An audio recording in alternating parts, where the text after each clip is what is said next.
Hello, I'm Chris Williams from Read Comics, They're Bad For You, the name of my YouTube channel.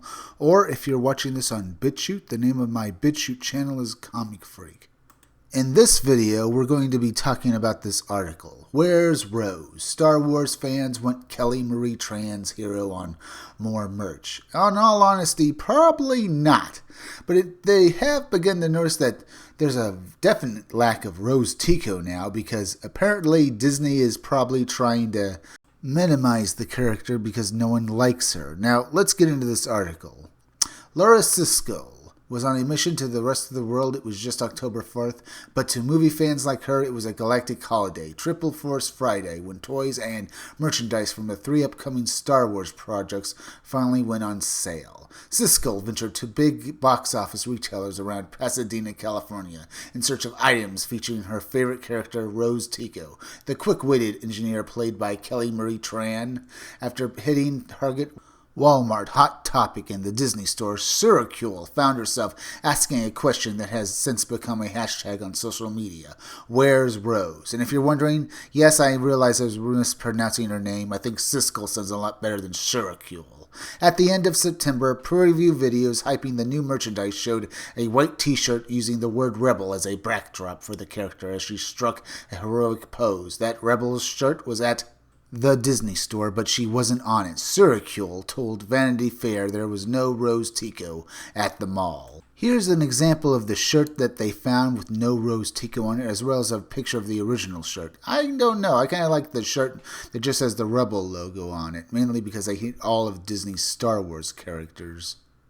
And I mean Disney Star Wars characters, not the original characters from the original trilogy or the prequels. But let's see what the writer of this article has to say on this subject. Other shirts, posters, and images teased in the preview materials have also turned out to be inexplicably roseless on store shelves, leading to frustration and confusion from those who take pride in her as one of the first major Star Wars characters played by someone of Asian heritage. It echoed a similar Where's Rey movement during the release of The Force Awakens, when toys and clothing featuring Daisy Ridley's character appeared to be in shorter supply than products featuring male characters. Syracuse, 35, a Thai Chinese-American journalist for the site The Nerds of Color, said Rose's absence feels like a diss, and she believes diverse representation in toys, apparel, and posters is just as important as having an on-screen. Star Wars is totally a lifestyle. Everyone wants to show off their love for it. Star Wars is every day, she said. It's so important to have her on products to represent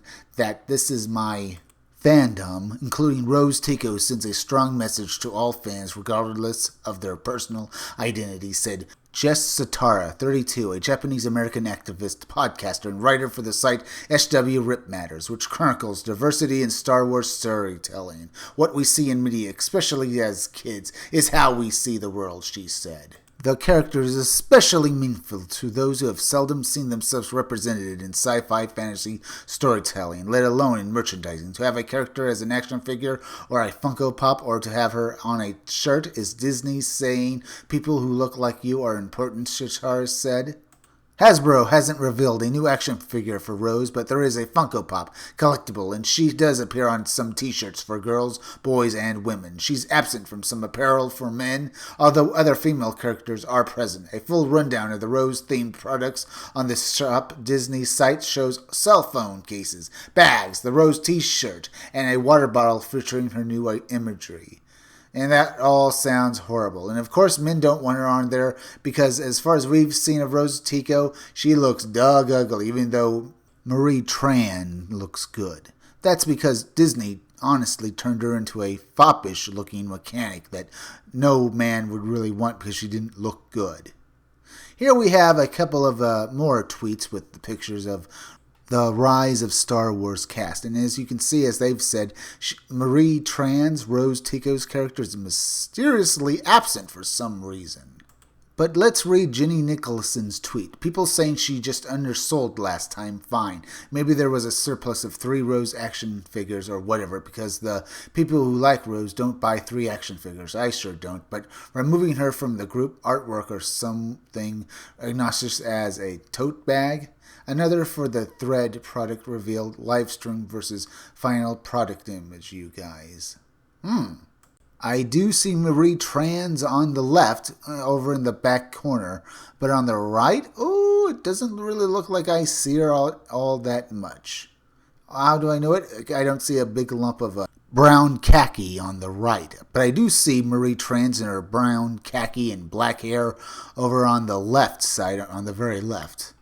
But back to the article. There was no official comment from Disney Consumer Products, but a source close to the matter inside the company told Vanity Fair on the background that the division takes the Where's Rose inclusivity concerns seriously. Star Wars products draw from thousands of pieces of individual art that are meant to be mixed and matched, the source added, which is why the Rose Tico illustrations sometimes appear with the Rebel logo and sometimes the logo is used on its own. The same goes for many of the characters' collages that appear in posters, calendars, and other materials. A general template may exist for the piece, but supporting characters and aliens can be swapped for each other. The source explained, insisting the character was never deliberately removed from products. Shatara said she was more perplexed than angered by the hit or miss availability of products. I think it's weird. I don't really know what to think about it, she said. There's some overreaction on Twitter, and it's hard to gauge what's real and what's people just jumping to conclusions. I've seen the Rose-less options, but I've seen the designs that have Rose. It is confusing. Some third-party retailers said a production delay on art was one reason for Rose's absence early on. Brian Rood, an artist who designed matching light and side, dark side posters for the Rise of Skywalker, said on Twitter that his early design didn't include Rose because the reference imagery for the character was slow to arrive, but the final version does include her. Well, that's good for you, Mr. Rood. But I still say I don't really want her, or any of the new Star Wars Disney characters. But that's only because I find them all sticks in the mud, or Mary Sue's and Marty Stu's that I'd prefer not be in the series. And here's the painting Mr. Brian Rood made, depicting all the Star Wars characters in the new Disney movies. I'd say it's good, but it's nowhere near the level of the art the original trilogy had. And here we see more pictures of the art used to make, t-shirts for people to buy for the Rise of Skywalker. And they're decent, not great. I could go for something a bit better than what I'm seeing there. It looks rather tasteless. Like much of Disney's merchandise, it just doesn't feel like it has much of a soul to it. Not like the original Star Wars art and products made during the 80s or even the 90s when there were no Star Wars movies that weren't going to be expected till the late 90s. That stuff all had passion and love for the product. All Disney apparently does anymore is make cheap knockoffs. Well, I guess since they're trying to get the favor of China, that's to be expected. But either way, this artwork is passable to just bad. And the fact that they removed a character like Rose Tico just to appease China, apparently one of the reasons they were removing her is because they want to appease China, and apparently China has a problem with Rose Tico. It could be because she's actually Korean, but I'm not quite sure about that. But either way, you can just see the soulless product Disney has made. Rose was first introduced by writer-director Rian Johnson in 2017's The Last Jedi, joining John Boyega's Finn on a renegade quest to save the remnants of the Resistance. Not only was the actress Asian, but she was another young woman joining a storytelling universe traditionally dominated by men. Plus, she was a different kind of hero from Ridley's tough, battle-ready scavenger, Rey. Rose was a gearhead and kind of a Star Wars geek herself. Her starry-eyed impression of Finn from stories she'd heard led him to try harder to live up to that noble image. Fan affection for her soon shifted to defensive crouch when online trolls began targeting Tran with an atrocious racism and sexual harassment. No, they didn't. You're just overreacting to anyone being critical of your bad characters you like for some odd reason, leading the bubbly actress to delete her Instagram posts and pen a column in the New York Times about the abuse. Fans of Rose don't just love the character, they remain fiercely protective of her. Many felt overjoyed when they learned that in this December's The Rise of Skywalker, she has been promoted from mechanic to a resistance commander. At Star Wars Celebration in April, director J.J. Abrams told the crowd, "Ryan did a ton of great things, but the greatest thing he did for me was cast Kelly Marie Tran."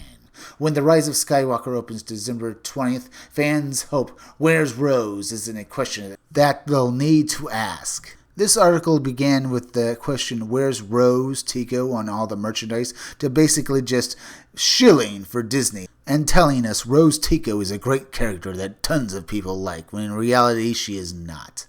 God, this video was informative to some degree. It did say that they've been removing Rose Tico from merchandise because Disney wants to basically please its fans in at least China, because apparently the Chinese don't like Rose Tico, as I've heard. But maybe they're doing it they're just doing it to get as much money as possible. So they're not taking any risks, and they're basically bowing the knee to China so they don't have to risk losing any of that great old China money. Now, it's true what South Park has said. If you want to suck at the teat of China, you have to throw away your morals and principles to get at that sweet China monies. Now, if you like this video, subscribe. Make sure you're still subscribed, because YouTube is going around unsubscribing people, so make sure you're still subscribed. If you're watching my videos but you have not subscribed, please subscribe to me. Subscribe to my YouTube channel, Read Comics, They're Bad For You. Then go over to BitChute and subscribe to my BitChute channel, Comic Freak. Hit that bell for notifications, hit that like button, and leave some comments down below. And could you please share this video, share it on Twitter and share it on Facebook, share it anywhere you think it would do the most good, because YouTube is not going around promoting their YouTube creators anymore, and it would really help me if you could please share this video. Now, listen closely. I'm going to plug for my independent comic book again. Keep checking back in every video I make to learn more information about my own upcoming independent comic book, Scumdogs. I'm Chris Williams, and I'll be back again tomorrow with another video or review.